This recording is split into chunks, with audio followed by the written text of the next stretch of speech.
شئت يضمني. اعلان بالفور 1917 یہودی آباد ہونے شروع ہو گئے، اور اصل میں اسی کے لیے خلافت کو منسوخ کرایا گیا. سلطان عبد الحمید، اگرچہ یہ ترکی خلافت جو ہے مرد بیمار کمزور، پھر بھی وہ مسلمانوں والا جذبہ اتنا تھا، انہیں بڑی سے بڑی رشوت پیش کی گئی تھی. ظاہر بات ہے یہودیوں سے بڑھ کر رشوت دینے والا کون ہو سکتا، جن کے ہاں ایسے بینکر ہوں جو 40 بلین ڈالر کا ایک چیک لکھ سکے. پھر یہ کہ ان پر سیاسی دباؤ بہت ڈالا گیا. انہوں نے جب تک خلافت عثمانیہ برقرار رہی، یہودیوں کو فلسطین میں آباد ہونے کی اجازت نہیں دی، کہ جو معاہدہ کیا تھا حضرت عمر نے رضی اللہ تعالی عنہ، خلیفہ ثانی نے، خلیفہ راشد نے، ہم اس کے پابند ہیں اور ہم یہاں یہودیوں کو آباد ہونے کی اجازت نہیں دیں.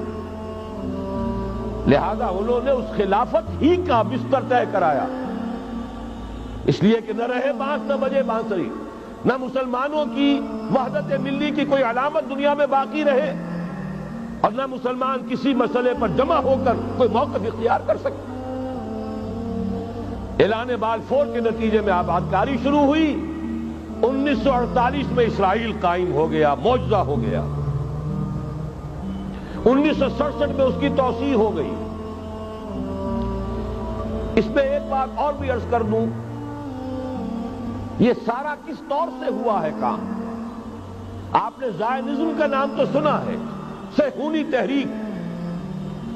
خود اس کا جو بابا آدم تھا، آرڈر آف الومیناٹی، 1776 یکم مئی یہ نظام قائم کیا وائساپ نے، اور اس نظام کے تحت فری میسنری اور lodges of the great Orient قائم کیے گئے.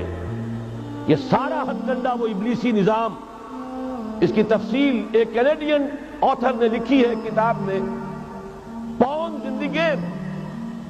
یہ سارا دھندا ایک شیطانی چکر ہے، ابلیسی چال ہے، اور اس کے ذریعے سے اسرائیل قائم ہوا اور اس کی توسیع بھی ہوئی 1967 میں.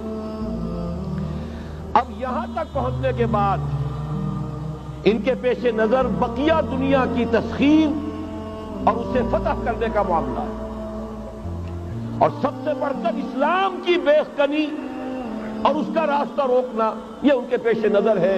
یریدون لیطفئوا نور اللہ بافواہہم. صورت اس وقت کیا ہے؟ یورپ اور امریکہ سے آپ مشرق کی طرف آئیے، پہلے عالم عرب ہے، عرب مسلم ورلڈ. مجھے یہ کہتے ہوئے سخت دکھ ہو رہا ہے، پورا عالم عرب وہ فتح کر چکے.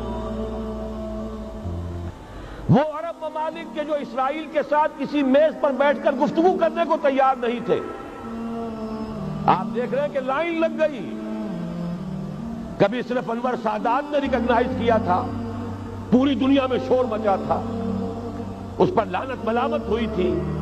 اب تو ایک ایک کر کے، وہ شاہ حسن ہو چاہے شاہ حسین ہو، اب تو وہاں سے ویزے ختم ہو رہے ہیں. سعودی عرب اور امارات، انہوں نے جو کچھ کاروباری بندشیں لگائی ہوئی تھی وہ ختم کر دی گئی، ان میں نرمی پیدا کر دی گئی. یہ صورتحال ہے کہ واقعتاً ان کی جو عالمی تسخیر کا پروگرام ہے وہ آگے بڑھ رہا ہے، اور بدقسمتی سے امت مسلمہ کا جو قلب ہے، اس امت کا قلب امیین پر مشتمل ہے.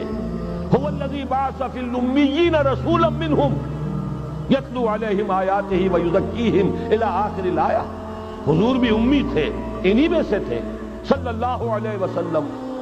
لیکن آج وہ قلب جو ہے عالم اسلام کا، وہ یہودیوں کے شکنجے میں کسا جا چکا ہے. اکثر وہاں کے جو حکمران ہیں، امریکہ کے ایجنٹ ہیں، سٹوجز. یہ حالات جہاں تک عالم عرب کا تعلق ہے، تلخ حقائق ہیں جو بیان کر رہا ہوں، اس لیے کہ آپ کے سامنے رہنا چاہیے. یہ جو اقبال نے کہا کہ دنیا کو ہے پھر مار گئے روح و بدن پیش، ابلیس نے پھر اپنے درندوں کو ابھارا، اللہ کو پامردی مومن پہ بھروسہ، ابلیس کو یورپ کی مشینوں کا سہارا، یہ دوبارہ ایک بہت بڑے پیمانے پر حق و باطل کا گھمسان کا رنگ پڑنے والا ہے۔ ملاحم کی جو حضور صلی اللہ علیہ وسلم نے پیشین گوئیاں فرمائی، الملحمۃ العظمیٰ، تاریخ انسانی کی عظیم ترین جنگ جو ابھی آنے والی ہے، اس کو سمجھ لیجئے اچھی طریقے سے کہ اس میں جو قوتیں ایک دوسرے کے مقابل آ رہی ہیں وہ کون سی ہے۔ نیو ورلڈ آرڈر کہنے کو امریکہ کے زیر قیادت ہے، حقیقت میں امریکہ خود یہودیوں کے پنجے میں ہے۔ یہ وہی ابلیسی طاقت ہے جو آگے بڑھ رہی ہے۔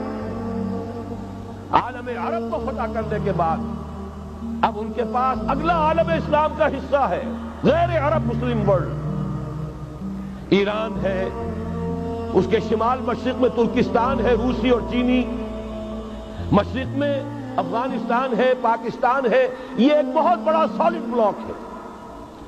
اس کے بعد اگرچہ ہندوستان آتا ہے، بھارت، ظاہر بات ہے کہ وہاں مسلمان اقلیت میں ہیں سوائے کشمیر کے، لیکن یہ نوٹ کیجئے کہ وہاں بھی کم سے کم 15-18 کروڑ مسلمان موجود ہیں۔